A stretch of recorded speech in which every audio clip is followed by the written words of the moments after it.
ನಮಸ್ಕಾರ. ನಮ್ಮ channel central ಶಾಲಾ ಬೈಸೆಂಟ್ ಎಲ್ಲರಿಗೂ ಮತ್ತೊಮ್ಮೆ ಸ್ವಾಗತ. ನಿಮ್ಮ ವೆಲ್ತ್ ಪಾರ್ಟ್ನರ್. ನನ್ನ ಹೆಸರು ಅನುಜ್ ಮತ್ತು ನೀವು ನೇಸಮ್ ಸೀರೀಸ್ 21 ಅಪಾಸ್ ಫಾರ್ ಶ್ಯೂರ್ ವಿಡಿಯೋಗಳನ್ನು ನೋಡುತ್ತಿದ್ದೀರಿ. ನೇಸಮ್ನ ಫೆಮ್ಸ್ ಡಿಸ್ಟ್ರಿಬ್ಯೂಟರ್ಸ್ ಪರೀಕ್ಷೆಗೆ ನಾವು ವಿಡಿಯೋಗಳನ್ನು ತಯಾರಿಸುತ್ತಿದ್ದೇವೆ ಮತ್ತು ನಾವು ಈಗಾಗಲೇ ನೇಸಮ್ ಸೀರೀಸ್ 21 ಯಲ್ಲಿ 10 ಅಧ್ಯಾಯಗಳನ್ನು ಮುಗಿಸಿದ್ದೇವೆ. ಇಂದು ನಾವು ಚರ್ಚಿಸಲು ಹೋಗುತ್ತಿರುವ ಅಧ್ಯಾಯವು ಅಧ್ಯಾಯ ಸಂಖ್ಯೆ 11 ಟ್ಯಾಕ್ಸೇಷನ್. ಪೋರ್ಟ್ಫೋಲಿಯೋ ಮ್ಯಾನೇಜ್ಮೆಂಟ್ ಸರ್ವಿಸಸ್ನಲ್ಲಿ ತೆರಿಗೆ ಹೇಗೆ ವಿಧಿಸಲಾಗುತ್ತದೆ ಎಂಬುದನ್ನು ನಾವು ಇಂದು ನೋಡೋಣ. ಹಾಗಾದರೆ ಆರಂಭಿಸೋಣ. ನೇಸಮ್ ಸೀರೀಸ್ 21 ಫೆಮ್ಸ್ ಡಿಸ್ಟ್ರಿಬ್ಯೂಟರ್ಸ್ನ ಅಧ್ಯಾಯ ಸಂಖ್ಯೆ 11 ಟ್ಯಾಕ್ಸೇಷನ್. ಅಧ್ಯಾಯ ಸಂಖ್ಯೆ 11 ಟ್ಯಾಕ್ಸೇಷನ್ನಲ್ಲಿ ಇಂದು ನಾವು ನೋಡೋಣ ಹೂಡಿಕೆದಾರರ ತೆರಿಗೆ ಹೇಗೆ ವಿಧಿಸಲಾಗುತ್ತದೆ, ಹೂಡಿಕೆದಾರರ ಟ್ಯಾಕ್ಸೇಷನ್ ಪೋರ್ಟ್ಫೋಲಿಯೋ ಮ್ಯಾನೇಜ್ಮೆಂಟ್ ಸರ್ವಿಸಸ್ನಲ್ಲಿ ಹೇಗೆ ನಡೆಯುತ್ತದೆ ಎಂಬುದನ್ನು, ವಿವಿಧ ಆದಾಯದ ಶ್ರೇಣಿಗಳ ಟ್ಯಾಕ್ಸೇಷನ್ ಅಂದರೆ ವಿವಿಧ ಆದಾಯದ ಶ್ರೇಣಿಗಳಲ್ಲಿ ತೆರಿಗೆ ಹೇಗೆ ವಿಧಿಸಲಾಗುತ್ತದೆ ಮತ್ತು ಇನ್ಕಮ್ ಟ್ಯಾಕ್ಸ್ ಆಕ್ಟ್ನ ಸೆಕ್ಷನ್ 9 ಬಗ್ಗೆ. ಹಾಗಾಗಿ ಈ 3 ವಿಷಯಗಳನ್ನು ನಾವು ಈ ಅಧ್ಯಾಯದಲ್ಲಿ ಒಳಗೊಂಡಿರುತ್ತೇವೆ. ಇದು ತುಂಬಾ ಮೂಲಭೂತ ಅಧ್ಯಾಯವಾಗಿದೆ. ಇದು ತುಂಬಾ ಚಿಕ್ಕ ಅಧ್ಯಾಯವಾಗಿದ್ದು ಇದರಿಂದ ಸುಮಾರು 4 ರಿಂದ 5 ಪ್ರಶ್ನೆಗಳು ಪರೀಕ್ಷೆಯಲ್ಲಿ ಬರುವ ಸಾಧ್ಯತೆ ಇದೆ. ಹಾಗಾಗಿ ತುಂಬಾ ನೇರವಾದ ಪ್ರಶ್ನೆಗಳನ್ನು ಕೇಳಲಾಗುತ್ತದೆ. ಈ ಅಧ್ಯಾಯವನ್ನು ನಿಮಗೆ ಒಂದು ಬಾರಿ ಓದಿದರೆ ಸಾಕು, ಏಕೆಂದರೆ ಇನ್ನೂ ಬಹಳ ಮುಖ್ಯವಾದ ಅಧ್ಯಾಯಗಳಿವೆ ಗಮನ ಕೊಡಬೇಕಾದವು. ಆದರೆ ಈ ಅಧ್ಯಾಯವನ್ನು ನೀವು ಕೇವಲ ಒಂದು ಬಾರಿ ಓದಿ ತಿಳಿದುಕೊಳ್ಳಬೇಕು. ಹಾಗಾಗಿ ಓದಿ ಹೋಗಿ. ಈ ಅಧ್ಯಾಯದಿಂದ ಸುಮಾರು 4 ರಿಂದ 5 ಪ್ರಶ್ನೆಗಳು ಬರುತ್ತವೆ. ಹಾಗಾದರೆ ಆರಂಭಿಸೋಣ. ನೇಸಮ್ ಸೀರೀಸ್ 21 ಫೆಮ್ಸ್ ಡಿಸ್ಟ್ರಿಬ್ಯೂಟರ್ಸ್ ಪರೀಕ್ಷೆಯ ಅಧ್ಯಾಯ ಸಂಖ್ಯೆ 11 ಟ್ಯಾಕ್ಸೇಷನ್. ಇದರಲ್ಲಿ ಮೊದಲನೆಯ ವಿಷಯವೇ ಇನ್ವೆಸ್ಟರ್ಗಳ ಮೇಲಿನ ತೆರಿಗೆ, ಟ್ಯಾಕ್ಸೇಷನ್ ಆಫ್ ಇನ್ವೆಸ್ಟರ್ಸ್.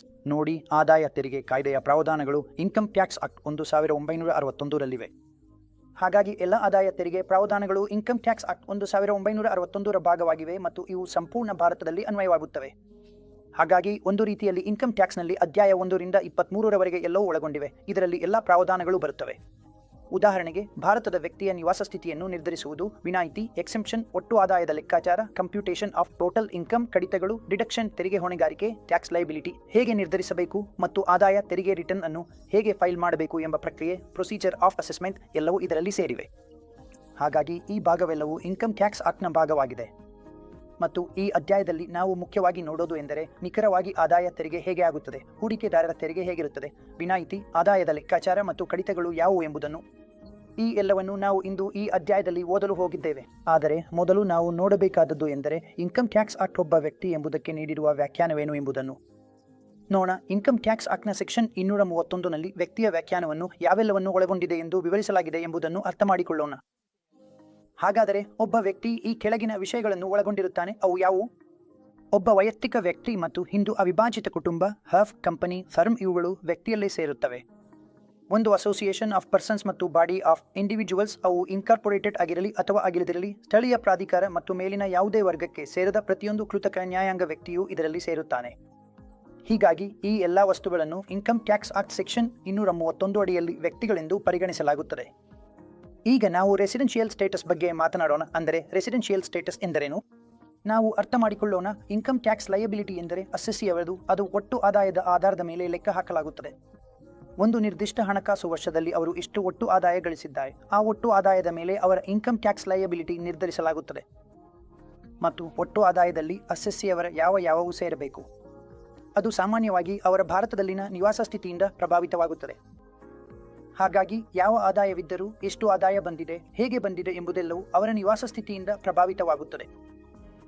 ಉದಾಹರಣೆಗೆ, ಒಂದು ಉದಾಹರಣೆಯ ಮೂಲಕ ಅರ್ಥ ಮಾಡಿಕೊಳ್ಳೋಣ. ಭಾರತದಲ್ಲಿ ವಾಸಿಸುವ ವ್ಯಕ್ತಿಯು ತನ್ನ ಒಟ್ಟು ವಿಶ್ವ ಆದಾಯದ ಮೇಲೆ ಭಾರತದಲ್ಲಿ ತೆರಿಗೆ ಪಾವತಿಸಬೇಕಾಗುತ್ತದೆ. ಆದ್ದರಿಂದ ಭಾರತದಲ್ಲಿ ವಾಸಿಸುವ ವ್ಯಕ್ತಿಯು ಪ್ರಪಂಚದ ಯಾವುದೇ ಮೂಲೆಯಲ್ಲಿ ತನ್ನ ಆದಾಯವನ್ನು ಗಳಿಸಿದರೂ ತನ್ನ ಒಟ್ಟು ವಿಶ್ವ ಆದಾಯದ ಮೇಲೆ ತೆರಿಗೆ ಪಾವತಿಸಬೇಕಾಗುತ್ತದೆ. ಆದರೆ ಭಾರತದಲ್ಲಿ ನಿವಾಸಿಯಾಗಿದ್ದರೆ ಅವರು ಆದಾಯ ತೆರಿಗೆ ಪಾವತಿಸಲು ಬಾಧ್ಯರಾಗುತ್ತಾರೆ. ಇನ್ನೊಂದೆಡೆ ಯಾರಾದರೂ ವ್ಯಕ್ತಿ ಆ ವರ್ಷದಲ್ಲಿ ಭಾರತದಲ್ಲಿ ನಾನ್ ರೆಸಿಡೆಂಟ್ ಆಗಿದ್ದರೆ, ಅಂದರೆ ಆ ವರ್ಷದಲ್ಲಿ ಅವರು ಭಾರತದಲ್ಲಿ ನಾನ್ ರೆಸಿಡೆಂಟ್ ಆಗಿದ್ದರೆ, ಅವರು ಕೇವಲ ಭಾರತ ಮೂಲದ ಆದಾಯದ ಮೇಲೆ ಮಾತ್ರ ತೆರಿಗೆ ಪಾವತಿಸಲು ಬಾಧ್ಯರಾಗುತ್ತಾರೆ. ಅಂದರೆ ಭಾರತದಿಂದ ಬಂದ ಆದಾಯದ ಮೇಲೆ ಮಾತ್ರ ಅವರು ತೆರಿಗೆ ಪಾವತಿಸಬೇಕಾಗುತ್ತದೆ. ಅದರಂತೆ ಅಸೆಸ್ಸಿಯ ಒಟ್ಟು ಆದಾಯವನ್ನು ಅವನ ನಿವಾಸ ಸ್ಥಿತಿಯನ್ನು ನಿರ್ಧರಿಸದೆ ಲೆಕ್ಕ ಹಾಕಲು ಸಾಧ್ಯವಿಲ್ಲ. ಅಂದರೆ ಒಟ್ಟು ಆದಾಯವನ್ನು ಲೆಕ್ಕ ಹಾಕಲು ಮೊದಲು ನಿವಾಸ ಸ್ಥಿತಿಯನ್ನು ನಿರ್ಧರಿಸಬೇಕು. ಅದಕ್ಕಾಗಿಯೇ ತೆರಿಗೆ ಹೊಣೆಗಾರಿಕೆಯನ್ನು ಲೆಕ್ಕ ಹಾಕುವ ಮೊದಲು ನಾವು ಅವನ ನಿವಾಸ ಸ್ಥಿತಿಯನ್ನು ತಿಳಿದುಕೊಳ್ಳಬೇಕು. ಅಂದರೆ ಅವನು ನಿವಾಸಿ ಸ್ಥಿತಿಯಲ್ಲಿದ್ದನೋ ಅಥವಾ ಆರ್ಥಿಕ ವರ್ಷದಲ್ಲಿ ಅವನು ನಿವಾಸಿಯಲ್ಲದವನೋ ಎಂಬುದನ್ನು ತಿಳಿದುಕೊಳ್ಳಬೇಕು. ಏಕೆಂದರೆ ನಾವು ಆ ವರ್ಷಕ್ಕೆ ಒಟ್ಟು ಆದಾಯ ಮತ್ತು ತೆರಿಗೆ ಹೊಣೆಗಾರಿಕೆಯನ್ನು ಲೆಕ್ಕ ಹಾಕುತ್ತಿದ್ದೇವೆ. ಹಾಗಾದರೆ ನಾನು ನಿಮಗೆ ಹೇಳಿದಂತೆ ಸಂಸ್ಥೆಯ ನಿವಾಸ ಸ್ಥಿತಿಯನ್ನು ಹಿಂದಿನ ವರ್ಷದಲ್ಲಿ 2 ರೀತಿಯಲ್ಲಿ ವರ್ಗೀಕರಿಸಲಾಗಿದೆ. ಅಂದರೆ ಭಾರತದಲ್ಲಿ ನಿವಾಸಿ ಮತ್ತು ಭಾರತದಲ್ಲಿ ನಿವಾಸಿಯಲ್ಲದವನು ಎಂದು. ಈಗ ನಾವು ವ್ಯಕ್ತಿಯ ನಿವಾಸ ಸ್ಥಿತಿಯ ಬಗ್ಗೆ ಮಾತನಾಡೋಣ. ಅಂದರೆ ಅವನಿಗೆ ಯಾವ ಯಾವ ಸ್ಥಿತಿಗಳು ಇರಬಹುದು ಎಂಬುದನ್ನು ನೋಡೋಣ. ವ್ಯಕ್ತಿಯ ನಿವಾಸ ಸ್ಥಿತಿಗೆ ಸಂಬಂಧಿಸಿದಂತೆ ಯಾವ ಯಾವ ಪ್ರಾವಿಧಾನಗಳಿವೆ ಮತ್ತು ಅವುಗಳನ್ನು ಯಾವ ಯಾವ ವರ್ಗಗಳಲ್ಲಿ ವರ್ಗೀಕರಿಸಬಹುದು ಎಂಬುದನ್ನು ನೋಡೋಣ. ಮೊದಲನೆಯದು ಸಾಮಾನ್ಯ ನಿವಾಸಿ ಭಾರತದಲ್ಲಿ, ಎರಡನೆಯದು ನಿವಾಸಿಯಾಗಿದ್ದರೂ ಸಾಮಾನ್ಯ ನಿವಾಸಿಯಾಗಿರದವರು, ಭಾರತದಲ್ಲಿ ಡೀಮ್ ನಿವಾಸಿ ಮತ್ತು ಅನಿವಾಸಿ, ಮತ್ತು ವ್ಯಕ್ತಿಯನ್ನು ಭಾರತದಲ್ಲಿ ನಿವಾಸಿಯಾಗೆಂದು ಪರಿಗಣಿಸಲಾಗುತ್ತದೆ ಅವನು ಭಾರತದಲ್ಲಿ ಇದ್ದರೆ. ಹಾಗಾದರೆ ಒಬ್ಬ ವ್ಯಕ್ತಿಯನ್ನು ಭಾರತದಲ್ಲಿ ನಿವಾಸಿಯಾಗೆಂದು ಪರಿಗಣಿಸಲಾಗುತ್ತದೆ ಅವನು ಕೆಳಗಿನ ಷರತ್ತುಗಳನ್ನು ಪೂರೈಸಿದರೆ. ಮೊದಲ ಷರತ್ತು ಎಂದರೆ ಅವನು ಸಂಬಂಧಿತ ಹಿಂದಿನ ವರ್ಷದಲ್ಲಿ 182 ದಿನಗಳು ಅಥವಾ ಹೆಚ್ಚು ಕಾಲ ಭಾರತದಲ್ಲಿ ಇದ್ದಿದ್ದರೆ, ಅಂದರೆ 182 ದಿನಗಳು ಅಥವಾ ಅದಕ್ಕಿಂತ ಹೆಚ್ಚು ಅವನು ಹಿಂದಿನ ವರ್ಷದಲ್ಲಿ ಭಾರತದಲ್ಲಿ ವಾಸಿಸಿದ್ದರೆ. ಭಾರತದಲ್ಲಿ ಇದ್ದಿದ್ದರೆ ಅವನನ್ನು ಒಂದು ರೀತಿಯಲ್ಲಿ ಭಾರತ ನಿವಾಸಿಯಾಗೆಂದು ಪರಿಗಣಿಸಲಾಗುತ್ತದೆ. ಮತ್ತು ಎರಡನೆಯದು, ಆ ವ್ಯಕ್ತಿ ಸಂಬಂಧಿತ ಹಿಂದಿನ ವರ್ಷದಲ್ಲಿ ಕನಿಷ್ಠ 60 ದಿನಗಳು ಅಥವಾ ಹೆಚ್ಚು ಆದರೆ 182 ದಿನಗಳಿಗಿಂತ ಕಡಿಮೆ ಭಾರತದಲ್ಲಿ ಇದ್ದಿದ್ದರೆ ಮತ್ತು ಕಳೆದ 4 ವರ್ಷಗಳಲ್ಲಿ ಒಟ್ಟು 365 ದಿನಗಳು ಅಥವಾ ಹೆಚ್ಚು ಭಾರತದಲ್ಲಿ ಇದ್ದಿದ್ದರೆ. ಇದು ಎರಡನೇ ಷರತ್ತು. ಹಾಗಾಗಿ ಈ ಎರಡು ಷರತ್ತುಗಳು ನೀವು ಪೂರೈಸಿದರೆ ನಿಮಗೆ ಭಾರತ ನಿವಾಸಿ ಎಂದು ಪರಿಗಣಿಸಲಾಗುತ್ತದೆ. ಇನ್ನು ಈಗ ನಾವು ನಾನ್ ಆರ್ಡಿನರಿ ನಿವಾಸಿಯ ಬಗ್ಗೆ ಮಾತನಾಡೋಣ. ನೋಡಿ, ಭಾರತದಲ್ಲಿ ನಿವಾಸಿಯಾಗಿರುವ ವ್ಯಕ್ತಿಯನ್ನು ಮಾತ್ರ ನಾನ್ ಆರ್ಡಿನರಿ ನಿವಾಸಿ ಎಂದು ಪರಿಗಣಿಸಲಾಗುತ್ತದೆ. ಆದರೆ ಅದು ಕೆಳಗಿನ ಒಂದು ನಿರ್ದಿಷ್ಟ ಷರತ್ತನ್ನು ಪೂರೈಸಿದರೆ ಮಾತ್ರ. ಆ ಷರತ್ತು ಯಾವುದು ಎಂಬುದನ್ನು ಈಗ ನೋಡೋಣ. ಅವನೊಬ್ಬ ಭಾರತದಲ್ಲಿ ನಾನ್ ರೆಂಟ್ ಆಗಿರಬೇಕು ಮತ್ತು ಸಂಬಂಧಿತ ಹಿಂದಿನ ವರ್ಷಕ್ಕೆ ತಕ್ಷಣ ಮುಂಚಿತವಾಗಿರುವ 10 ವರ್ಷಗಳಲ್ಲಿ ಕನಿಷ್ಠ 9 ವರ್ಷಗಳು ಅವನು ನಾನ್ ರೆಂಟ್ ಆಗಿದ್ದರೆ ಅವನನ್ನು ನಾನ್ ಆರ್ಡಿನರಿ ನಿವಾಸಿ ಎಂದು ಪರಿಗಣಿಸಲಾಗುತ್ತದೆ. ಎರಡನೆಯದಾಗಿ, ಹಿಂದಿನ ವರ್ಷಕ್ಕೆ ತಕ್ಷಣ ಮುಂಚಿತವಾಗಿರುವ 7 ವರ್ಷಗಳ ಅವಧಿಯಲ್ಲಿ ಅವನು ಭಾರತದಲ್ಲಿ ಒಟ್ಟು 729 ದಿನಗಳು ಅಥವಾ ಅದಕ್ಕಿಂತ ಕಡಿಮೆ ಕಾಲವಿದ್ದಿದ್ದಾನೆ. ಮೂರನೆಯದಾಗಿ, ಅವರು ಭಾರತೀಯ ಪ್ರಜೆ ಅಥವಾ ಭಾರತೀಯ ಮೂಲದ ವ್ಯಕ್ತಿಯಾಗಿದ್ದು ಹಿಂದಿನ ವರ್ಷದಲ್ಲಿ ಒಟ್ಟು ಭಾರತೀಯ ಆದಾಯ 15 ರಿಂದ 15 ಲಕ್ಷ ರೂಪಾಯಿಗಳನ್ನು ಮೀರಿದ್ದರೆ ಮತ್ತು 120 ದಿನಗಳು ಅಥವಾ ಅದಕ್ಕಿಂತ ಹೆಚ್ಚಿನ ಅವಧಿಗೆ ಭಾರತದಲ್ಲಿದ್ದರೆ, ಆದರೆ ಹಿಂದಿನ ವರ್ಷದಲ್ಲಿ 120 ದಿನಗಳಿಗಿಂತ ಕಡಿಮೆ ಇದ್ದರೆ, ಮತ್ತು ಅವನು ಭಾರತದಲ್ಲಿ ವಾಸಿಯಾಗಿರುವವನಂತೆ ಪರಿಗಣಿಸಲ್ಪಡುವ ಭಾರತೀಯ ನಾಗರಿಕನಾಗಿದ್ದಾನೆ ಆದಾಯ ತೆರಿಗೆ ಕಾಯ್ದೆಯ ಸೆಕ್ಷನ್ 61 ಅಡಿಯಲ್ಲಿ. ಹೀಗಾಗಿ ಮೇಲ್ಕಂಡ ಯಾವುದೇ ಷರತ್ತುಗಳನ್ನು ಅವನು ಪೂರೈಸದಿದ್ದರೆ ಅವನನ್ನು ಭಾರತದಲ್ಲಿ ಸಾಮಾನ್ಯ ನಿವಾಸಿಯಾಗಿ ಪರಿಗಣಿಸಲಾಗುತ್ತದೆ. ಹಾಗಾಗಿ ಈ ಎಲ್ಲ ಷರತ್ತುಗಳನ್ನು ನಾವು ಓದಬೇಕು. ಈ ಪ್ರಶ್ನೆ ಬರುವ ಸಾಧ್ಯತೆ ಇದೆ. ಆದ್ದರಿಂದ ನಾವು ಮತ್ತೊಮ್ಮೆ ಓದಿದರೆ, 2 ಬಾರಿ ಓದಿದರೆ ಈ ವಿಷಯಗಳು ನಮಗೆ ನೆನಪಾಗುತ್ತವೆ. ಆದರೆ ಮುಖ್ಯವಾಗಿ ನಿಮ್ಮ ಪರದೆಯ ಮೇಲೆ ಕಾಣಿಸುತ್ತಿರುವ ಈ 4 ವಿಷಯಗಳು ನುಡಿಯಾಗಿರುವ ಷರತ್ತುಗಳಾಗಿವೆ. ನೀವು ಈ ಷರತ್ತುಗಳಿಗೆ ಒಳಪಟ್ಟಿದ್ದರೆ ನಿಮ್ಮನ್ನು ನುಡಿ ಎಂದು ಪರಿಗಣಿಸಲಾಗುತ್ತದೆ. ಈ 4 ಷರತ್ತುಗಳಲ್ಲಿ ನೀವು ಒಳಪಡುವುದಿಲ್ಲವಾದರೆ ನಿಮ್ಮನ್ನು ಭಾರತದಲ್ಲಿ ಸಾಮಾನ್ಯ ನಿವಾಸಿಯಾಗಿ ಪರಿಗಣಿಸಲಾಗುತ್ತದೆ. ಈಗ ನಾವು ಭಾರತದಲ್ಲಿ ನಿವಾಸಿಯಾಗಿರುವ ಹಿಂದೂ ಅವಿಭಾಜಿತ ಕುಟುಂಬ ರೆಸಿಡೆನ್ಷಿಯಲ್ ಸ್ಟೇಟಸ್ ಬಗ್ಗೆ ಮಾತನಾಡೋಣ.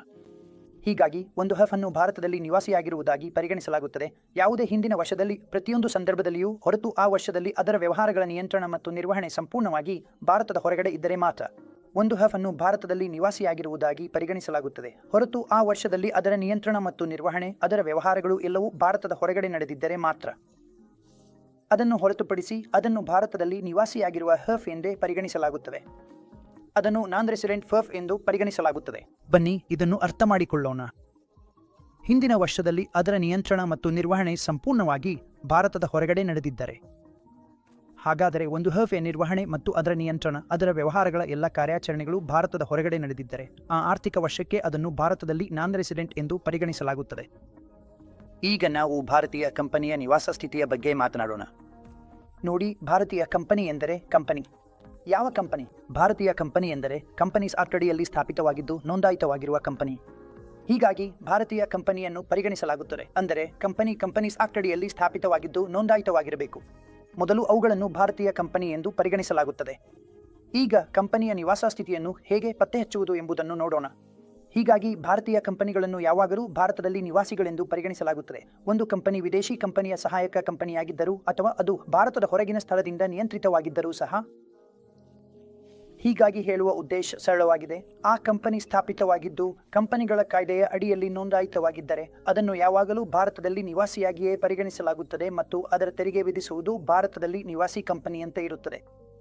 ಆದಾಗ್ಯೂ ಅದು ಯಾವುದೇ ವಿದೇಶಿ ಕಂಪನಿಯ ಅಂಗಸಂಸ್ಥೆಯಾಗಿದ್ದರೆ ಅಥವಾ ಭಾರತದ ಹೊರಗಿನ ಸ್ಥಳದಿಂದ ನಿಯಂತ್ರಿಸಲ್ಪಡುತ್ತಿದ್ದರೆ ಅದನ್ನು ಭಾರತದ ನಿವಾಸಿ ಎಂದು ಪರಿಗಣಿಸಲಾಗುತ್ತದೆ. ಭಾರತೀಯ ಕಂಪನಿಯನ್ನು ಭಾರತದಲ್ಲಿ ನಿವಾಸಿಯಾಗಿಯೇ ಪರಿಗಣಿಸಲಾಗುತ್ತದೆ. ಭಾರತೀಯ ಕಂಪನಿ ಎಂದಿಗೂ ಅನಿವಾಸಿ ವ್ಯಕ್ತಿಯಾಗಲು ಸಾಧ್ಯವಿಲ್ಲ. ಹಾಗಾಗಿ ಇಲ್ಲಿ ಒಂದು ವಿಷಯ ಸ್ಪಷ್ಟವಾಗಿದೆ. ಅಂದರೆ ಕಂಪನೀಸ್ ಆಕ್ಟ್ ಅಡಿಯಲ್ಲಿ ಸ್ಥಾಪಿತವಾಗಿರುವ ಮತ್ತು ನೋಂದಾಯಿತವಾಗಿರುವ ಯಾವುದೇ ಕಂಪನಿಯನ್ನು ಯಾವಾಗಲೂ ಭಾರತೀಯ ನಿವಾಸಿ ಕಂಪನಿಯಾಗಿಯೇ ಪರಿಗಣಿಸಲಾಗುತ್ತದೆ ಮತ್ತು ಅದನ್ನು ಎಂದಿಗೂ ಅನಿವಾಸಿ ವ್ಯಕ್ತಿಯಾಗಿ ಎಂದು ಪರಿಗಣಿಸಲಾಗದು. ಇದೀಗ ವಿದೇಶಿ ಕಂಪನಿಯ ಬಗ್ಗೆ ಮಾತನಾಡೋಣ. ಯಾವುದೇ ವಿದೇಶಿ ಕಂಪನಿಯ ಪರಿಣಾಮಕಾರಿ ನಿರ್ವಹಣೆಯ ಸ್ಥಳ ಭಾರತದಲ್ಲಿದ್ದರೆ ಆ ಸಂಬಂಧಿತ ಹಿಂದಿನ ವರ್ಷದಲ್ಲಿ ಆ ವಿದೇಶಿ ಕಂಪನಿಯನ್ನು ಭಾರತದಲ್ಲಿ ನಿವಾಸಿ ಕಂಪನಿಯಾಗಿಯೇ ಪರಿಗಣಿಸಲಾಗುತ್ತದೆ. ಹೀಗಾಗಿ ಒಂದು ವಿದೇಶಿ ಕಂಪನಿಯನ್ನು ನಾವು ಯಾವಾಗ ಈಗ ಗಮನದಿಂದ ಅರ್ಥ ಮಾಡಿಕೊಳ್ಳಬೇಕಾದ ವಿಷಯ ಇದಾಗಿದೆ. ನಾವು ಆ ವಿದೇಶಿ ಕಂಪನಿಗೆ ಭಾರತದ ನಿವಾಸಿ ಸ್ಥಾನಮಾನವನ್ನು ನೀಡುತ್ತೇವೆ ಅಥವಾ ರೆಸಿಡೆಂಟ್ ಇನ್ ಇಂಡಿಯಾ ಎಂದು ಪರಿಗಣಿಸುತ್ತೇವೆ ಯಾವಾಗೆಂದರೆ ಸಂಬಂಧಿತ ಹಿಂದಿನ ವರ್ಷದಲ್ಲಿ ಅದರ ಪರಿಣಾಮಕಾರಿ ನಿರ್ವಹಣೆಯ ಸ್ಥಳ ಭಾರತದಲ್ಲಿದ್ದರೆ. ಹಾಗಾಗಿ ಅದರ ಪರಿಣಾಮಕಾರಿ ನಿರ್ವಹಣೆಯ ಸ್ಥಳ ಭಾರತದಲ್ಲಿದ್ದರೆ ನಾವು ಅದನ್ನು ಒಂದು ರೀತಿಯಲ್ಲಿ ಭಾರತದ ನಿವಾಸಿ ಎಂದು ಪರಿಗಣಿಸುತ್ತೇವೆ. ಆ ವಿದೇಶಿ ಕಂಪನಿಗೆ ಸಂಬಂಧಿಸಿದಂತೆ ಪ್ಲೇಸ್ ಆಫ್ ಎಫೆಕ್ಟಿವ್ ಮ್ಯಾನೇಜ್ಮೆಂಟ್ ಭಾರತದಲ್ಲಿ ಇದೆ ಎಂಬುದನ್ನು ನಾವು ಚರ್ಚಿಸುತ್ತೇವೆ. ನಿಖರವಾಗಿ ಅದು ಏನು ಎಂಬುದನ್ನು ನಾವು POM ಎಂದು ಕರೆಯುತ್ತೇವೆ. ಬನ್ನಿ ಇದನ್ನು ಅರ್ಥ ಮಾಡಿಕೊಳ್ಳೋಣ. ಆ ಕಂಪನಿಯನ್ನು ಭಾರತದಲ್ಲಿ ನಿವಾಸಿಯಾಗಿರುವಂತೆ ಪರಿಗಣಿಸಲಾಗುತ್ತದೆ. ಒಂದು ಕಂಪನಿಯನ್ನು ಭಾರತದಲ್ಲಿ ನಿವಾಸಿಯಾಗಿರುವಂತೆ ಪರಿಗಣಿಸಲಾಗುತ್ತದೆ. ಅದು ಭಾರತೀಯ ಕಂಪನಿಯಾಗಿದ್ದರೆ ಮೊದಲನೆಯದಾಗಿ ಅದು ಇಲ್ಲಿ ನೋಂದಾಯಿತವಾಗಿರಬೇಕು ಮತ್ತು ಸ್ಥಾಪಿತವಾಗಿರಬೇಕು ಎಂದು ನಾನು ಹೇಳಿದಂತೆ. ಮತ್ತು ಕಂಪನಿಯ POM ಅಂದರೆ ಕಂಪನಿಯ ಎಫೆಕ್ಟಿವ್ ಮ್ಯಾನೇಜ್ಮೆಂಟ್ನ ಸ್ಥಳವು ಸಂಬಂಧಿತ ವರ್ಷದಲ್ಲಿ ಭಾರತದಲ್ಲಿದ್ದರೆ, ಅಥವಾ ನೀವು ಭಾರತೀಯ ಕಂಪನಿಯಾಗಿರಬಹುದು ಅಥವಾ ಕಂಪನಿಯ ಎಫೆಕ್ಟಿವ್ ಮ್ಯಾನೇಜ್ಮೆಂಟ್ ನಡೆಯುತ್ತಿರುವ ಸ್ಥಳ ಆ ಸ್ಥಳವು ಸಂಬಂಧಿತ ವರ್ಷದಲ್ಲಿ ಭಾರತವಾಗಿದ್ದರೆ ಅದನ್ನು ಒಂದು ರೀತಿಯಲ್ಲಿ ಭಾರತದಲ್ಲಿ ನಿವಾಸಿಯಾಗಿರುವಂತೆ ಪರಿಗಣಿಸಲಾಗುತ್ತದೆ. ಮತ್ತು ಒಂದು ವಿದೇಶಿ ಕಂಪನಿಯನ್ನು ಭಾರತದಲ್ಲಿ ನಿವಾಸಿಯಾಗಿರುವಂತೆ ಪರಿಗಣಿಸಲಾಗುತ್ತದೆ ಸಂಬಂಧಿತ ಹಿಂದಿನ ವರ್ಷದಲ್ಲಿ ಅದರ ಎಫೆಕ್ಟಿವ್ ಮ್ಯಾನೇಜ್ಮೆಂಟ್ನ ಸ್ಥಳ ಭಾರತದಲ್ಲಿದ್ದರೆ. ಸರಳವಾಗಿ ಹೇಳುವುದಾದರೆ ಅದನ್ನು ಭಾರತದಲ್ಲಿ ನಿವಾಸಿಯಾಗಿರುವಂತೆ ಪರಿಗಣಿಸಲಾಗುತ್ತದೆ. ಈಗ ನಾವು ಒಟ್ಟು ಆದಾಯದ ವ್ಯಾಪ್ತಿಯ ಬಗ್ಗೆ ಮಾತನಾಡೋಣ. ಅಂದರೆ ಒಟ್ಟು ಆದಾಯ ಎಂದರೆ ಏನು, ಒಟ್ಟು ಆದಾಯದಲ್ಲಿ ನಾವು ಯಾವ ಯಾವ ವಿಷಯಗಳನ್ನು ಸೇರಿಸಬಹುದು ಎಂಬುದನ್ನು ನೋಡೋಣ. ಹಾಗಾದರೆ ಒಟ್ಟು ಆದಾಯದ ವ್ಯಾಪ್ತಿ ಎಂಬುದು ಅಸ್ಸೆಸಿಯ ನಿವಾಸ ಸ್ಥಿತಿಗೆ ಅನುಗುಣವಾಗಿ ನಿರ್ಧರಿಸಲಾಗುತ್ತದೆ. ಹಾಗಾಗಿ ನಿವಾಸ ಸ್ಥಿತಿಗೆ ಅನುಗುಣವಾಗಿ ಆದಾಯದ ವ್ಯಾಪ್ತಿ ಹೇಗಿರುತ್ತದೆ ಎಂಬುದನ್ನು ನಾವು ಈಗ ಅರ್ಥ ಮಾಡಿಕೊಳ್ಳೋಣ. ನಿವಾಸಿ ಮತ್ತು ಸಾಮಾನ್ಯ ನಿವಾಸಿ. ಆದ್ದರಿಂದ ನಿವಾಸಿ ಅಸ್ಸೆಸಿಯು ಕೆಳಗಿನ ಆದಾಯಗಳ ಮೇಲೆ ಭಾರತದಲ್ಲಿ ತೆರಿಗೆ ಪಾವತಿಸಲು ಬಾಧ್ಯನಾಗಿರುತ್ತಾನೆ. ಒಂದು ನಿವಾಸಿ ಅಸ್ಸೆಸಿಯು ಈ ಕೆಳಗಿನ ಆದಾಯಗಳ ಮೇಲೆ ತೆರಿಗೆ ಪಾವತಿಸಲು ಬಾಧ್ಯನಾಗಿರುತ್ತಾನೆ. ಯಾವುಗಳಿವೆ? ಎ. ಹಿಂದಿನ ವರ್ಷದಲ್ಲಿ ಭಾರತದಲ್ಲಿ ಅವನು ಸ್ವೀಕರಿಸಿದ ಅಥವಾ ಸ್ವೀಕರಿಸಿದಂತೆ ಪರಿಗಣಿಸಲಾದ ಆದಾಯ. ಅವನು ಪಡೆದ ಆದಾಯ ಅಥವಾ ಹಿಂದಿನ ವರ್ಷದಲ್ಲಿ ಭಾರತದಲ್ಲಿ ಸ್ವೀಕರಿಸಿದಂತೆ ಪರಿಗಣಿಸಲಾದ ಆದಾಯ ಇದರಲ್ಲಿ ಬರುತ್ತದೆ. ಆದಾಯ ಭಾರತದಲ್ಲಿ ಆ ಅವಧಿಯಲ್ಲಿ ಉಂಟಾಗಿದ್ದರೆ ಅಥವಾ ಉಂಟಾಗಿದಂತೆ ಪರಿಗಣಿಸಲಾದರೂ ಕೂಡ, ಆದಾಯ ಉಂಟಾಗಿದರೂ ಕೂಡ ಈ ಭಾಗ ಅನ್ವಯವಾಗುತ್ತದೆ. ಅವನಿಗೆ ತೆರಿಗೆ ಕೊಡಬೇಕಾಗುತ್ತದೆ. ಆದಾಯ ಆ ವರ್ಷದಲ್ಲಿ ಭಾರತದ ಹೊರಗೆ ಉಂಟಾದರೂ ಅಥವಾ ಉಂಟಾಗಿದಂತೆ ಪರಿಗಣಿಸಲಾದರೂ ಕೂಡ, ಆಗಲೂ ಕೂಡ ನೀವು ಭಾರತದಲ್ಲಿ ತೆರಿಗೆ ಪಾವತಿಸಲು ಹೊಣೆಗಾರರಾಗಿರುತ್ತೀರಿ. ಇದು ರೆಸಿಡೆಂಟ್ ಮತ್ತು ಆರ್ಡಿನರಿ ರೆಸಿಡೆಂಟ್ ಬಗ್ಗೆ ಪಾಠವಾಗಿತ್ತು. ಈಗ ನಾವು resident but not ordinary resident ಬಗ್ಗೆ ಮಾತನಾಡೋಣ. ಅವರಿಗಾಗಿ ಯಾವ ಮಾನದಂಡಗಳಿವೆ? ಹಿಂದಿನ ವರ್ಷದಲ್ಲಿ ಭಾರತದಲ್ಲಿ ಸ್ವೀಕರಿಸಲಾದ ಅಥವಾ ಸ್ವೀಕರಿಸಿದಂತೆ ಪರಿಗಣಿಸಲಾದ ಆದಾಯ ಮತ್ತು ಹಿಂದಿನ ವರ್ಷದಲ್ಲಿ ಭಾರತದಲ್ಲಿ ಉಂಟಾದ ಅಥವಾ ಉಂಟಾದಂತೆ ಪರಿಗಣಿಸಲಾದ ಆದಾಯ, ಮತ್ತು ಆ ವರ್ಷದಲ್ಲಿ ಭಾರತದ ಹೊರಗೆ ಉಂಟಾದ ಆದಾಯವು ಅದು ಭಾರತದಲ್ಲಿ ನಿಯಂತ್ರಿತ ವ್ಯವಹಾರದಿಂದ ಅಥವಾ ಭಾರತದಲ್ಲಿ ಸ್ಥಾಪಿತ ವೃತ್ತಿಪರ ವ್ಯವಸ್ಥೆಯಿಂದ ಬಂದಿದ್ದರೆ. ಹೀಗಾಗಿ ಈ ಮೂರು ವಿಷಯಗಳು resident but not ordinary resident ಭಾರತದ ಭಾಗವಾಗುತ್ತವೆ. ಹಾಗಾದರೆ ಈ ವಿಷಯದಲ್ಲಿ ಮೂರನೇ ಅಂಶದಲ್ಲೇ ಎರಡರಲ್ಲಿಯೂ ವ್ಯತ್ಯಾಸ ಇದೆ. ಅಂದರೆ ಭಾರತದಿಂದ ಹೊರಗೆ ಉಂಟಾದ ಆದಾಯವು ಇದರಲ್ಲಿ ಸೇರಿದ್ದು ನೀವು ಅದಕ್ಕೂ ಭಾರತದಲ್ಲಿ ತೆರಿಗೆ ಪಾವತಿಸಲು ಬಾಧ್ಯರಾಗಿರುತ್ತೀರಿ. ಈಗ ನಾನ್ ರೆಸಿಡೆಂಟ್ ಬಗ್ಗೆ ಮಾತನಾಡೋಣ. ನಾನ್ ರೆಸಿಡೆಂಟ್ ಅಸ್ಸೆಸಿಯ ಪ್ರಕರಣದಲ್ಲಿ ಅದು ವೈಯಕ್ತಿಕ HUF ಫರ್ಮ್, ಕಂಪನಿ ಅಥವಾ ಇತರ ವ್ಯಕ್ತಿಯಾಗಿರಲಿ ಆದಾಯವು ಭಾರತದಲ್ಲಿ ತೆರಿಗೆಗೆ ಒಳಪಡುವುದು. ಒಬ್ಬ ನಾನ್ ರೆಸಿಡೆಂಟ್ ಅಸ್ಸೆಸಿಯಾಗಿದ್ದರೆ ಮತ್ತು ನೀವು ಯಾರಾದರೂ ಆಗಿರಬಹುದು, ಆದಾಯವು ವೈಯಕ್ತಿಕವಾಗಿರಬಹುದು, HUF ಆಗಿರಬಹುದು, ಫರ್ಮ್ ಆಗಿರಬಹುದು, ಕಂಪನಿ ಆಗಿರಬಹುದು. ಈ ಕೆಳಗಿನ ಆದಾಯಗಳು ಭಾರತದಲ್ಲಿ ತೆರಿಗೆಗೆ ಒಳಪಡುವವು. ಅವು ಭಾರತದಲ್ಲಿಯೇ ವಿಧಿಸಲಾಗುತ್ತವೆ. ನಾವು ನಾನ್ ರೆಸಿಡೆಂಟ್ ಬಗ್ಗೆ ಮಾತನಾಡುತ್ತಿದ್ದೇವೆ. ಗಮನದಿಂದ ಕೇಳಿ. ಹಿಂದಿನ ವರ್ಷದಲ್ಲಿ ಭಾರತದಲ್ಲಿ ಆ ವ್ಯಕ್ತಿಗೆ ಆದಾಯ ಸ್ವೀಕರಿಸಲ್ಪಟ್ಟಿದ್ದರೆ ಅಥವಾ ಸ್ವೀಕರಿಸಿದಂತೆ ಪರಿಗಣಿಸಲ್ಪಟ್ಟಿದ್ದರೆ, ಆದಾಯ ಉಂಟಾಗಿದ್ದರೆ ಅಥವಾ ಉಂಟಾದಂತೆ ಪರಿಗಣಿಸಲ್ಪಟ್ಟಿದ್ದರೆ ಆ ವ್ಯಕ್ತಿಗೆ ಭಾರತದಲ್ಲಿ ಆ ಅವಧಿಯಲ್ಲಿ ಅದು ಅನ್ವಯಿಸುತ್ತದೆ. ಹಾಗಾದರೆ ಎರಡೂ ಸಂದರ್ಭಗಳಲ್ಲಿ ನೀವು ನಾನ್ ರೆಸಿಡೆಂಟ್ ಆಗಿದ್ದರೂ ಸಹ ನೀವು ಆದಾಯ ತೆರಿಗೆ ಪಾವತಿಸಲು ಹೊಣೆಗಾರರಾಗುತ್ತೀರಿ ಮತ್ತು ಭಾರತದಲ್ಲಿ ತೆರಿಗೆಗೆ ಒಳಪಡುತ್ತೀರಿ. ಹೀಗಾಗಿ ಈ ಸಾರಾಂಶದ ಟೇಬಲ್ ನಿಮ್ಮ ಮುಂದೆ ಬಂದಿದೆ. ರೆಸಿಡೆಂಟ್ ಮತ್ತು ಆರ್ಡಿನರಿ ರೆಸಿಡೆಂಟ್ ಆದರೆ ಆರ್ಡಿನರಿ ಅಲ್ಲದ ರೆಸಿಡೆಂಟ್ ಮತ್ತು ನಾನ್ ರೆಸಿಡೆಂಟ್ ಬಗ್ಗೆ. ಅಂತೆಯೇ ಒಟ್ಟು ಆದಾಯ ಸ್ವೀಕರಿಸಿದ ಮತ್ತು ಸ್ವೀಕರಿಸಿದಂತೆ ಪರಿಗಣಿಸಲಾದುದು ಭಾರತದಲ್ಲಿ ಉಂಟಾಗುವ ಅಥವಾ ಉದಯವಾಗುವ ಆದಾಯ, ಭಾರತದ ಹೊರಗಡೆ ಉಂಟಾಗುವ ಅಥವಾ ಉದಯವಾಗುವ ಆದಾಯ ಮತ್ತು ಭಾರತದ ಹೊರಗಡೆ ಉಂಟಾಗುವ ಅಥವಾ ಉದಯವಾಗುವ ಆದಾಯ, ಹೊರಗಡೆ ಇರುವ ವ್ಯವಹಾರವನ್ನು ಹೊರಗಡೆ ನಿಯಂತ್ರಿಸುವುದು ಅಥವಾ ವೃತ್ತಿಪರ ವ್ಯವಸ್ಥೆಯನ್ನು ಭಾರತದ ಹೊರಗಡೆ ಹೊಂದಿರುವುದು. ಹಾಗಾದರೆ ನಿಮಗೆ 4 ಟೇಬಲ್ಗಳು ಇದ್ದಿವೆ. 4 ವಿಧದ ಆದಾಯಗಳು ನಿಮ್ಮ ಬಳಿ ಬಂದಿವೆ ಮತ್ತು 3 ವಿಧದ ನಿವಾಸ ಸ್ಥಿತಿಯು ನಿಮ್ಮ ಟೇಬಲ್ನಲ್ಲಿ ಬಂದಿದೆ. ಹೀಗಾಗಿ ಇದು ಒಂದು ರೀತಿಯ ಸಾರಾಂಶವಾಗಿದೆ, ನೀವು ಪರಿಶೀಲಿಸಬಹುದು. ಈಗ ನಾವು ಆದಾಯದ ವರ್ಗೀಕರಣದ ಬಗ್ಗೆ ಮಾತನಾಡೋಣ. ಯಾವ ಆದಾಯಗಳಿಗೆ ತೆರಿಗೆಯಲ್ಲಿ ವರ್ಗೀಕರಣ ಮಾಡಲಾಗುತ್ತದೆ ಎಂಬುದನ್ನು ನೋಡೋಣ. ಸಾಮಾನ್ಯವಾಗಿ ನೋಡಿ, ಲಾಭಗಳು ಸೆಕ್ಯೂರಿಟಿಗಳ ವರ್ಗಾವಣೆಯಿಂದ ಉಂಟಾಗುತ್ತವೆ. ಅದರಲ್ಲಿ ಬಂಡವಾಳ ಲಾಭಗಳು ಬರಬಹುದು, ವ್ಯವಹಾರ ಆದಾಯವೂ ಬರಬಹುದು. ಯಾವುದೇ ರೀತಿಯಲ್ಲಿ ತೆರಿಗೆ ಉದ್ದೇಶಕ್ಕಾಗಿ ಇದು ಬರಬಹುದು. ಕೆಳಗಿನವುಗಳು ಬಂಡವಾಳ ಲಾಭಗಳ ಉದಾಹರಣಾತ್ಮಕ ಅಂಶಗಳಾಗಿವೆ. ಯಾವುವು ಇವೆ? ಆಕ್ವಿಜಿಷನ್ ಸಮಯದಲ್ಲಿ ಉದ್ದೇಶ, ಬಂಡವಾಳ ಮೌಲ್ಯವರ್ಧನೆ, ಕಡಿಮೆ ವ್ಯವಹಾರಗಳ ಸಂಖ್ಯೆ, ಕಡಿಮೆ ವ್ಯವಹಾರಗಳ ಆವೃತ್ತಿ, ದೀರ್ಘಕಾಲದ ಹೂಡಿಕೆ, ಲೆಕ್ಕಪತ್ರಗಳಲ್ಲಿ ಹೂಡಿಕೆಯಾಗಿರುವಂತೆ ತೋರಿಸುವುದು, ಸ್ವಂತ ನಿಧಿಗಳ ಬಳಕೆ. ಸಂವಿಧಾನ ದಸ್ತಾವೇಜಿನಲ್ಲಿ ಮುಖ್ಯ ಉದ್ದೇಶ ಹೂಡಿಕೆ ಮಾಡುವುದು. ಹಾಗಾಗಿ ಈ ಎಲ್ಲ ವಿಷಯಗಳು ನಿಮ್ಮ ಬಂಡವಾಳ ಲಾಭದಲ್ಲಿ ಬರುತ್ತವೆ. ಈಗ ನಾವು ವಿವಿಧ ಆದಾಯದ ಮೂಲಗಳ ತೆರಿಗೆಯ ಬಗ್ಗೆ ಮಾತನಾಡೋಣ. ಇನ್ಕಮ್ ಟ್ಯಾಕ್ಸ್ ಆಕ್ಟ್ 1961ರಲ್ಲಿ ಆದಾಯವನ್ನು 5 ವಿಭಾಗಗಳಡಿಯಲ್ಲಿ ಲೆಕ್ಕ ಹಾಕಲಾಗುತ್ತದೆ. ಅವುಗಳೆಂದರೆ ವೇತನದಿಂದ ಆದಾಯ, ಮನೆ ಆಸ್ತಿ ಆದಾಯ, ವ್ಯವಹಾರ ಮತ್ತು ವೃತ್ತಿಪರ ಲಾಭಗಳು ಮತ್ತು ಗೇನ್ಸ್, ಬಂಡವಾಳ ಲಾಭಗಳು ಮತ್ತು ಇತರ ಮೂಲಗಳಿಂದ ಆದಾಯ. ಮತ್ತು ಪಿಎನ್ಎಸ್ ಬಗ್ಗೆ ಮಾತನಾಡಿದರೆ, ಅಂದರೆ ಪೋರ್ಟ್ಫೋಲಿಯೋ ಮ್ಯಾನೇಜ್ಮೆಂಟ್ ಸರ್ವಿಸಸ್ ಬಗ್ಗೆ ಮಾತನಾಡಿದರೆ, ಇಲ್ಲಿ ಹೂಡಿಕೆದಾರನು ಪಿಎನ್ಎಸ್ ಮೂಲಕ ಅಡಿಪಾಯ ಸೆಕ್ಯೂರಿಟಿಗಳಲ್ಲಿ ಹೂಡಿಕೆ ಮಾಡುತ್ತಾನೆ. ಅಂದರೆ ಪಿಎನ್ಎಸ್ ಹೂಡಿಕೆದಾರನು ಪಿಎನ್ಎಸ್ ಮೂಲಕ ಒಟ್ಟು ಅಡಿಪಾಯ ಸೆಕ್ಯೂರಿಟಿಗಳಲ್ಲಿ ಹೂಡಿಕೆ ಮಾಡುತ್ತಾನೆ. ಇದನ್ನು ಫಂಡ್ ಮ್ಯಾನೇಜರ್ಗಳು ಆಯ್ಕೆ ಮಾಡುತ್ತಾರೆ ಮತ್ತು ಪಿಎನ್ಎಸ್ನಲ್ಲೇ ನೇರವಾಗಿ ಹೂಡಿಕೆ ಮಾಡುವುದಿಲ್ಲ. ಹಾಗಾದರೆ ಪಿಎನ್ಎಸ್ ಕ್ಲೈಂಟ್ ಹೇಗೆ ಗಳಿಕೆ ಮಾಡುತ್ತಾನೆ ಅಂದರೆ, ಯಾವ ರೀತಿಯಲ್ಲಿ ಒಬ್ಬ ಕ್ಲೈಂಟ್ ಆದಾಯವನ್ನು ಸಂಪಾದಿಸುತ್ತಾನೆ? ಅವನು ಷೇರುಗಳ ಡಿವಿಡೆಂಡ್ನಿಂದ ಆದಾಯವನ್ನು ಅಥವಾ ಮ್ಯೂಚುವಲ್ ಫಂಡ್ಗಳ ಯೂನಿಟ್ಗಳಿಂದ ಆದಾಯವನ್ನು ಗಳಿಸಬಹುದು, ಫಿಕ್ಸ್ಡ್ ಇನ್ಕಮ್ನ ಬಡ್ಡಿಯಿಂದ ಆದಾಯವನ್ನು ಪಡೆಯಬಹುದು, ಅಥವಾ ಶಾರ್ಟ್ ಟರ್ಮ್ ಕ್ಯಾಪಿಟಲ್ ಗೇನ್ ಅವನಿಗೆ ಸಿಕ್ಕಬಹುದು. ಅದು ಸೆಕ್ಯೂರಿಟೀಸ್, ಡಿಬೆಂಚರ್ಸ್ ಮಾರಾಟದಿಂದ ಬರುತ್ತದೆ. ಹಾಗೆ ವ್ಯವಹಾರ ಆದಾಯ ಅಥವಾ ನಷ್ಟವೂ ಆಗಬಹುದು. ಅದು ಷೇರುಗಳು, ಡಿಬೆಂಚರ್ಸ್ ಮತ್ತು ಹಕ್ಕುಗಳಂತಹ ಸೆಕ್ಯೂರಿಟೀಸ್ಗಳ ಖರೀದಿ ಮತ್ತು ಮಾರಾಟದಿಂದ ಉಂಟಾಗಬಹುದು. ಹೀಗಾಗಿ ಈ ರೀತಿಯ ಆದಾಯಗಳಿಗೆ ಪಿಎನ್ಎಸ್ ಕ್ಲೈಂಟ್ಗಳ ಹಸ್ತದಲ್ಲಿ ಪ್ರತ್ಯೇಕವಾಗಿ ಚಿಕಿತ್ಸೆ ನೀಡಲಾಗುತ್ತದೆ, ಮುಂದಿನ ವಿಭಾಗಗಳಲ್ಲಿ ಚರ್ಚಿಸಿದಂತೆ. ಹಾಗಾಗಿ ಮುಂದಿನ ವಿಭಾಗಗಳಲ್ಲಿ ನಿಮಗೆ ತಿಳಿಸಲಾಗುವುದು ಮುಂದಿನ ದಿನಗಳಲ್ಲಿ ಇವುಗಳ ತೆರಿಗೆ ಚಿಕಿತ್ಸೆ ಹೇಗೆ ನಡೆಯಲಿದೆ ಎಂಬುದನ್ನು. ಈಗ ನಾವು ಕ್ಯಾಪಿಟಲ್ ಗೇನ್ ಬಗ್ಗೆ ಮಾತನಾಡೋಣ. ಕ್ಯಾಪಿಟಲ್ ಗೇನ್ ಅಂದರೆ, ಸರಳವಾಗಿ ಹೇಳುವುದಾದರೆ, ನೀವು ಮಾಡಿದ ಹೂಡಿಕೆಗೆ ಮತ್ತು ನೀವು ಅದನ್ನು ಮಾರಿದ ನಂತರದ ಮೊತ್ತಕ್ಕೆ ಇರುವ ವ್ಯತ್ಯಾಸವೇ ನಿಮ್ಮ ಕ್ಯಾಪಿಟಲ್ ಗೇನ್ ಆಗುತ್ತದೆ.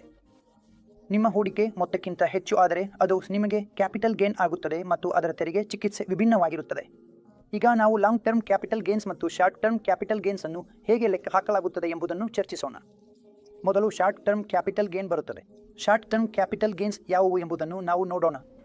ನೀವು 1 ವರ್ಷದೊಳಗೆ ಮಾರಾಟ ಮಾಡಿದ್ದರೆ ಅದು ಶಾರ್ಟ್ ಟರ್ಮ್ ಕ್ಯಾಪಿಟಲ್ ಗೇನ್ ಆಗಿ ಪರಿಗಣಿಸಲಾಗುತ್ತದೆ, ಮತ್ತು ನೀವು 1 ವರ್ಷದ ನಂತರ ಮಾರಾಟ ಮಾಡಿದರೆ ಅದು ಲಾಂಗ್ ಟರ್ಮ್ ಕ್ಯಾಪಿಟಲ್ ಗೇನ್ಸ್ ಆಗಿ ಪರಿಗಣಿಸಲಾಗುತ್ತದೆ. ಮತ್ತು ನಾನು ಇಕ್ವಿಟಿಯ ಬಗ್ಗೆ ಮಾತನಾಡುತ್ತಿದ್ದರೆ ಇದು ಹೀಗಿರುತ್ತದೆ. ಶಾರ್ಟ್ ಟರ್ಮ್ ಕ್ಯಾಪಿಟಲ್ ಗೇನ್ಸ್ಗೆ 15% ಫ್ಲಾಟ್ ದರದಲ್ಲಿ ತೆರಿಗೆ ವಿಧಿಸಲಾಗುತ್ತದೆ, ಜೊತೆಗೆ ಸರ್ಚಾರ್ಜ್ ಕೂಡ. ಕ್ಯಾಪಿಟಲ್ ಗೇನ್ಸ್ ಲಿಸ್ಟೆಡ್ ಇಕ್ವಿಟಿ ಷೇರುಗಳು, ಇಕ್ವಿಟಿ ಆಧಾರಿತ ಫಂಡ್ಸ್ಗಳ ಯೂನಿಟ್ಗಳು ಮತ್ತು ಬಿಸಿನೆಸ್ ಟ್ರಸ್ಟ್ಗಳ ಯೂನಿಟ್ಗಳ ವರ್ಗಾವಣೆಯಿಂದ ಉಂಟಾದರೆ ಮಾತ್ರ ಈ ನಿಯಮ ಅನ್ವಯಿಸುತ್ತದೆ. ಅಂತಹ ವ್ಯವಹಾರಗಳಿಗೆ ಎಸ್ಟಿಡಿ ವಿಧಿಸಲಾಗುತ್ತದೆ. ಆದುದರಿಂದ ಶಾರ್ಟ್ ಟರ್ಮ್ ಕ್ಯಾಪಿಟಲ್ ಗೇನ್ಸ್ಗೆ ಎಸ್ಟಿಡಿ ಅನ್ವಯಿಸುವ ದರದಲ್ಲಿ ತೆರಿಗೆ ವಿಧಿಸಲಾಗುತ್ತದೆ. ಆದರೆ ಎಸ್ಟಿಡಿ ಅನ್ವಯಿಸದಿದ್ದರೆ ಶಾರ್ಟ್ ಟರ್ಮ್ ಕ್ಯಾಪಿಟಲ್ ಗೇನ್ಸ್ಗೆ ಅನ್ವಯಿಸುವ ದರದಲ್ಲಿ ತೆರಿಗೆ ವಿಧಿಸಲಾಗುತ್ತದೆ. ಹಾಗಾದರೆ ಒಂದು ರೀತಿಯಲ್ಲಿ ನಿಮ್ಮ ಶಾರ್ಟ್ ಟರ್ಮ್ ಕ್ಯಾಪಿಟಲ್ ಗೇನ್ಸ್ಗೆ 15% ಫ್ಲಾಟ್ ದರದಲ್ಲಿ ತೆರಿಗೆ ವಿಧಿಸಲಾಗುತ್ತದೆ. ಇದು ಇಕ್ವಿಟಿ ಶೇರ್ಸ್, ಇಕ್ವಿಟಿ ಆಧಾರಿತ ಮ್ಯೂಚುವಲ್ ಫಂಡ್ಸ್, ಇಕ್ವಿಟಿ ಆಧಾರಿತ ಇನ್ಸ್ಟ್ರೂಮೆಂಟ್ಸ್ ಅಥವಾ ನಿಮ್ಮ ಬಿಸಿನೆಸ್ ಟ್ರಸ್ಟ್ನ ಯೂನಿಟ್ಸ್ಗಳಾದರೂ ಇರಬಹುದು. ಇವು ಎಲ್ಲವೂ ಶಾರ್ಟ್ ಟರ್ಮ್ ಕ್ಯಾಪಿಟಲ್ ಗೇನ್ಸ್ ವ್ಯವಹಾರಗಳಾಗಿ ಪರಿಗಣಿಸಲಾಗುತ್ತವೆ. ನೀವು ಯೂನಿಟ್ಗಳು ಅಥವಾ ಶೇರ್ಸ್ ಮತ್ತು ಇಕ್ವಿಟಿ ಇನ್ಸ್ಟ್ರೂಮೆಂಟ್ಗಳನ್ನು 1 ವರ್ಷದೊಳಗೆ ಮಾರಿದರೆ ನಿಮ್ಮ ಲಾಂಗ್ ಟರ್ಮ್ ಕ್ಯಾಪಿಟಲ್ ಗೇನ್ಸ್ಗೆ 10% ಫ್ಲಾಟ್ ದರದಲ್ಲಿ ಜೊತೆಗೆ ಅನ್ವಯಿಸುವ ಸರ್ಚಾರ್ಜ್ ವಿಧಿಸಲಾಗುತ್ತದೆ, ಮತ್ತು ಶೇರ್ಸ್, ಯೂನಿಟ್ಗಳು ಮತ್ತು ಲಿಸ್ಟೆಡ್ ಸೆಕ್ಯೂರಿಟೀಸ್ಗಳನ್ನು 1 ವರ್ಷದ ನಂತರ ಮಾಡಿದರೆ ಇದು ಅನ್ವಯಿಸುತ್ತದೆ. ಹೀಗಾಗಿ ಈ ಟೇಬಲ್ನಿಂದ ನಾವು ಟ್ಯಾಕ್ಸ್ ದರವನ್ನು ಮತ್ತು ಯಾವ ರೀತಿಯಲ್ಲಿ ಈ ಟ್ಯಾಕ್ಸ್ ಟ್ರೀಟ್ಮೆಂಟ್ ಆಗುತ್ತಿದೆ ಎಂಬುದನ್ನು ಅರ್ಥ ಮಾಡಿಕೊಳ್ಳಬಹುದು. ನೋಡಿ, ಇಕ್ವಿಟಿ ಮತ್ತು ಇಕ್ವಿಟಿ ಮ್ಯೂಚುವಲ್ ಫಂಡ್ಸ್ನಿಂದ ಉಂಟಾಗುವ ಶಾರ್ಟ್ ಟರ್ಮ್ ಕ್ಯಾಪಿಟಲ್ ಗೇನ್ಸ್ಗೆ ಎಸ್ಟಿಡಿ 15% ವರ ಅನ್ವಯಿಸುತ್ತದೆ. ಇದು ರೆಸಿಡೆನ್ಷಿಯಲ್, ವೈಯಕ್ತಿಕ, ನಾನ್ ರೆಸಿಡೆಂಟ್ ಮತ್ತು ಎಫ್ಎಗಳಿಗೆ ಸಹ ಅನ್ವಯಿಸುತ್ತದೆ.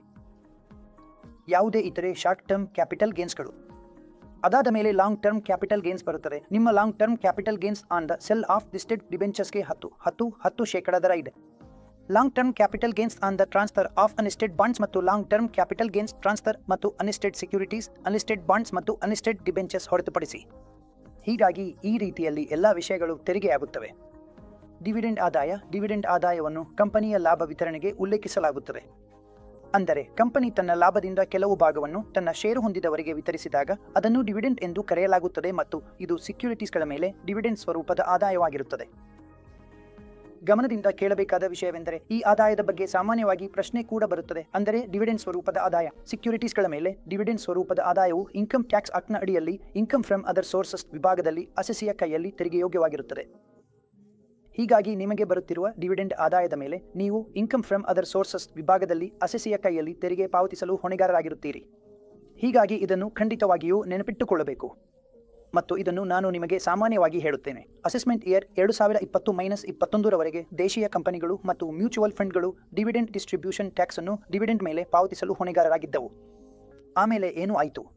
ಅಸೆಸ್ಮೆಂಟ್ ಇಯರ್ 2020-21 ರಿಂದ ಪ್ರಭಾವಿ ಆಗಿ ಕಂಪನಿ, ಮ್ಯೂಚುವಲ್ ಫಂಡ್ ಮತ್ತು ಬಿಸಿನೆಸ್ ಟ್ರಸ್ಟ್ಗಳು ಡಿವಿಡೆಂಡ್ ಅನ್ನು ಶೇರ್ ಹೋಲ್ಡರ್ಗಳು ಮತ್ತು ಯೂನಿಕ್ ಹೋಲ್ಡರ್ಗಳಿಗೆ ವಿತರಿಸಿದ್ದಾರೆ. ಆ ಡಿವಿಡೆಂಡ್ ಆದಾಯವು ಶೇರ್ ಹೋಲ್ಡರ್ ಅಥವಾ ಯೂನಿಕ್ ಹೋಲ್ಡರ್ ಅವರ ಕೈಯಲ್ಲಿರುವ ಆದಾಯವಾಗಿ ಪರಿಗಣಿಸಲಾಗುತ್ತದೆ. ಅಂದರೆ ಅದು ಯಾವ ಮಟ್ಟಿಗೆ ತೆರಿಗೆಗೆ ಒಳಪಟ್ಟಿದೆಯೋ ನಂತರ ಅದು ಅವರ ಆದಾಯವಾಗಿ ಪರಿಗಣಿಸಲಾಗುತ್ತದೆ.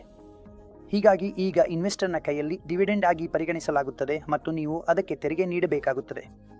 ಅದು ಅಸೆಸಿಯ ಕೈಯಲ್ಲಿ ಇನ್ಕಮ್ ಫ್ರಮ್ ಅದರ್ ಸೋರ್ಸಸ್ ಎಂಬ ಶೀರ್ಷಿಕೆಯಡಿಯಲ್ಲಿ ಬರುತ್ತದೆ. ಈಗ ನಾವು ಬಡ್ಡಿ ಆದಾಯದ ಬಗ್ಗೆ ಮಾತನಾಡೋಣ. ನೋಡಿ, ಸೆಕ್ಯೂರಿಟೀಸ್ ಮೇಲೆ ಬಡ್ಡಿಯ ಸ್ವರೂಪದ ಆದಾಯ. ನೀವು ಸೆಕ್ಯೂರಿಟೀಸ್ ಮೇಲೆ ಪಡೆಯುವ ಬಡ್ಡಿಯು ಸಹ ಮತ್ತೆ ಅಸೆಸಿಯ ಕೈಯಲ್ಲಿ ಇನ್ಕಮ್ ಫ್ರಮ್ ಅದರ್ ಸೋರ್ಸಸ್ ಎಂಬ ಶೀರ್ಷಿಕೆಯಡಿಯಲ್ಲಿ ತೆರಿಗೆಯಾದೀತು. ಹೀಗಾಗಿ ಇದಕ್ಕೂ ಕೂಡ ಅದೇ ರೀತಿಯ ವಹಿವಾಟು ಇದೆ. ನೀವು ಸೆಕ್ಯೂರಿಟೀಸ್ ಮೇಲೆ ಪಡೆಯುವ ಬಡ್ಡಿಯು ಅಸೆಸಿಯ ಕೈಯಲ್ಲಿ ಇನ್ಕಮ್ ಫ್ರಮ್ ಅದರ್ ಸೋರ್ಸಸ್ ಎಂಬ ಶೀರ್ಷಿಕೆಯಡಿಯಲ್ಲಿ ತೆರಿಗೆಯಾದೀತು. ಈ ಆದಾಯವು ವ್ಯವಹಾರದ ಆದಾಯದ ಸ್ವರೂಪದಲ್ಲಿಲ್ಲದಿದ್ದರೆ ಮಾತ್ರ ಅದರ್ ಸೋರ್ಸಸ್ ಅಡಿಯಲ್ಲಿ ತೆರಿಗೆಯಾದೀತು. ಹೀಗಾಗಿ ಈ ವಿಷಯವು ತುಂಬಾ ಮುಖ್ಯವಾಗಿದೆ. ಮತ್ತು ಬಡ್ಡಿ ಆದಾಯ ಯಾವುವುಗಳಿವೆ ಎಂಬುದನ್ನು ಈಗ ನಾವು ಅರ್ಥ ಮಾಡಿಕೊಳ್ಳೋಣ. ಕೇಂದ್ರ ಸರ್ಕಾರ ಅಥವಾ ರಾಜ್ಯ ಸರ್ಕಾರದ ಯಾವುದೇ ಭದ್ರತೆಗಳ ಮೇಲೆ ಬಡ್ಡಿ, ಡಿಬೆಂಚರ್ಗಳ ಮೇಲೆ ಬಡ್ಡಿ ಮತ್ತು ಕೇಂದ್ರ ಹಾಗೂ ರಾಜ್ಯ ನಿಯಮಗಳ ಮೂಲಕ ಸ್ಥಾಪಿತವಾದ ಸ್ಥಳೀಯ ಪ್ರಾಧಿಕಾರಗಳ ಪರವಾಗಿ ನೀಡಲಾದ ಹಣದ ಮೇಲೆ ಬಡ್ಡಿ. ಹೀಗಾಗಿ ನಿಮ್ಮ ಬಡ್ಡಿ ಆದಾಯವನ್ನು ಈ ವಿಷಯಗಳಲ್ಲಿ ಬಡ್ಡಿ ಆದಾಯ ಎಂದು ಪರಿಗಣಿಸಲಾಗುತ್ತದೆ.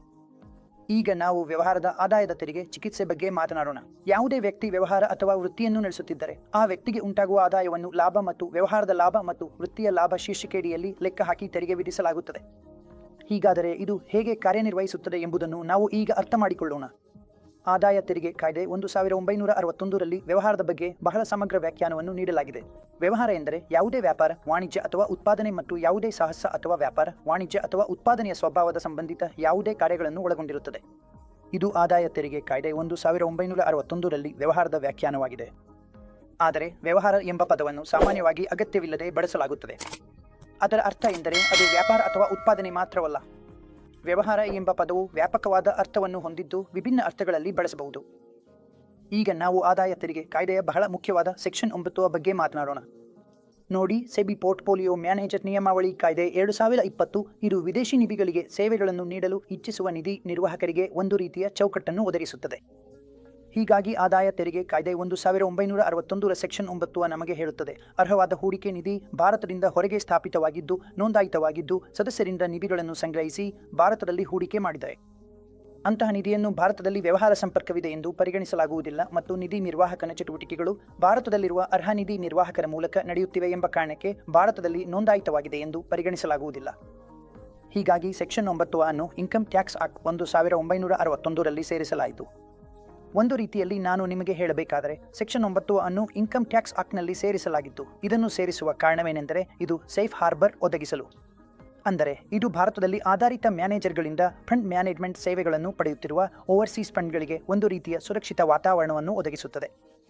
ಹಾಗಾದರೆ ಹೊರಗಿನ ಫಂಡ್ಗಳಿಗೆ ಅಂದರೆ ವಿದೇಶಿ ಫಂಡ್ಗಳಿಗೆ ಭಾರತದಲ್ಲಿ ಆಧಾರಿತ ಫಂಡ್ ಮ್ಯಾನೇಜರ್ನಿಂದ ಫಂಡ್ ಮ್ಯಾನೇಜ್ಮೆಂಟ್ ಸೇವೆಗಳು ಬೇಕಾದರೆ ಈ ಸೆಕ್ಷನ್ ಒಂದು ರೀತಿಯಲ್ಲಿ ಅವರಿಗೆ ಸುರಕ್ಷಿತ ವಾತಾವರಣವನ್ನು ಒದಗಿಸುತ್ತದೆ. ಪ್ರೊವೈಡೆಡ್ ದ ಫಂಡ್ ಮತ್ತು ಫಂಡ್ ಮ್ಯಾನೇಜರ್ ಈ ಸೆಕ್ಷನ್ನಲ್ಲಿ ನಿರ್ದಿಷ್ಟಪಡಿಸಿದ ಅಗತ್ಯಗಳನ್ನು ಪೂರೈಸಿದರೆ ಮಾತ್ರ. ಹಾಗಾದರೆ ಗೆಳೆಯರೆ, ಇದು ಎಲ್ಲವೂ ಅಧ್ಯಾಯ ಸಂಖ್ಯೆ 11ರ ಟ್ಯಾಕ್ಸೇಷನ್ನಿಂದ ಆಗಿತ್ತು. ಹಾಗಾಗಿ ಟ್ಯಾಕ್ಸೇಷನ್ನಲ್ಲಿ ನಮಗೆ ಸ್ವಲ್ಪ ಗಮನ ಕೊಡಬೇಕಾಗಿದೆ. ನಾನು ಹೇಳಿದ ಎಲ್ಲ ಪಾಯಿಂಟ್ಗಳು ಸಾಕು. ನೀವು ಅವುಗಳನ್ನು ಚೆನ್ನಾಗಿ ಓದಿದರೆ ಈ ಅಧ್ಯಾಯದಿಂದ ಬರುವ 4-5 ಪ್ರಶ್ನೆಗಳನ್ನು ಪರೀಕ್ಷೆಯಲ್ಲಿ ಸುಲಭವಾಗಿ ಕ್ಲಿಯರ್ ಮಾಡಬಹುದು. ಈ ಅಧ್ಯಾಯವನ್ನು ನೀವು ಚೆನ್ನಾಗಿ ಓದಿ ತಿಳಿಯಬೇಕು, ಏಕೆಂದರೆ ಅಷ್ಟೇ ಮಾಡಿದರೆ ಈ ವಿಷಯಗಳು ನಿಮಗೆ ನೆನಪಿನಲ್ಲಿ ಉಳಿಯುತ್ತವೆ. ಬನ್ನಿ, ಕೆಲವು ಪ್ರಶ್ನೆಗಳನ್ನು ನೋಡೋಣ. ವ್ಯಾಪಾರದಿಂದ ಪಡೆದ ಕಮಿಷನ್ ಯಾವ ಭಾಗಕ್ಕೆ ಸೇರುತ್ತದೆ? ವ್ಯವಹಾರ ಮತ್ತು ವೃತ್ತಿಯಿಂದ ಆದಾಯ, ಬಂಡವಾಳ ಲಾಭ, ವೇತನ, ಇತರೆ ಮೂಲಗಳು. ಹಾಗಾದರೆ ವ್ಯವಹಾರದ ಭಾಗದಲ್ಲಿ ಆ ಕಮಿಷನ್ ಪಡೆದಿದ್ದರೆ ಅದು ಖಂಡಿತವಾಗಿಯೂ ವ್ಯವಹಾರ ಮತ್ತು ವೃತ್ತಿಯ ಭಾಗವಾಗುತ್ತದೆ.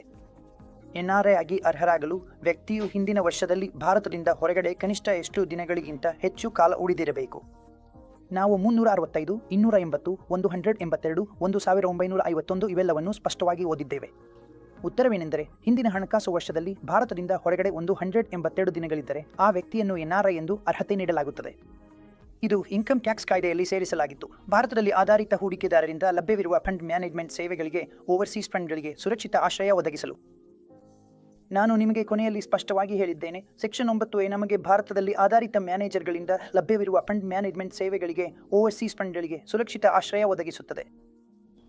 ಇನ್ಕಮ್ ಟ್ಯಾಕ್ಸ್ ಆಕ್ಟ್ನ ಸೆಕ್ಷನ್ 2 ಪ್ರಕಾರ ಇಂಟರೆಸ್ಟ್ ಆನ್ ಸೆಕ್ಯೂರಿಟೀಸ್ ಎಂದರೆ ಕೇಂದ್ರ ಮತ್ತು ರಾಜ್ಯ ಸರ್ಕಾರದ ಯಾವುದೇ ಸೆಕ್ಯೂರಿಟಿಯ ಮೇಲಿನ ಬಡ್ಡಿ, ಡಿಬೆಂಚರ್ಗಳು ಅಥವಾ ಇತರ ಸೆಕ್ಯೂರಿಟಿಗಳ ಮೇಲಿನ ಬಡ್ಡಿ. ಅವು ಸ್ಥಳೀಯ ಪ್ರಾಧಿಕಾರ, ಕಾರ್ಪೊರೇಟ್ ಕಂಪನಿ ಅಥವಾ ಕೇಂದ್ರ ಸರ್ಕಾರದಿಂದ ಸ್ಥಾಪಿತವಾಗಿರಬಹುದು. 2A ಮತ್ತು B ಸೇರಿ.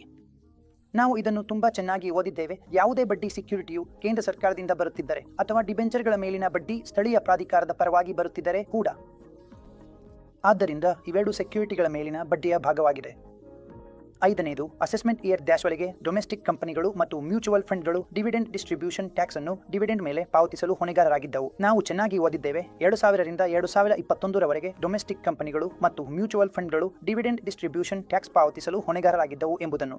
ಅದಾದ ನಂತರ ಆ ಡಿವಿಡೆಂಡ್ಗಳನ್ನು ವ್ಯಕ್ತಿಯ ಆದಾಯದಲ್ಲಿ ಸೇರಿಸಬೇಕಾಗುತ್ತದೆ. ಹಾಗಾಗಿ ಸ್ನೇಹಿತರೆ, ಈ ವಿಡಿಯೋದಲ್ಲಿ ಜೊತೆಯಾಗಿ ಇದ್ದಕ್ಕಾಗಿ ತುಂಬಾ ಧನ್ಯವಾದಗಳು.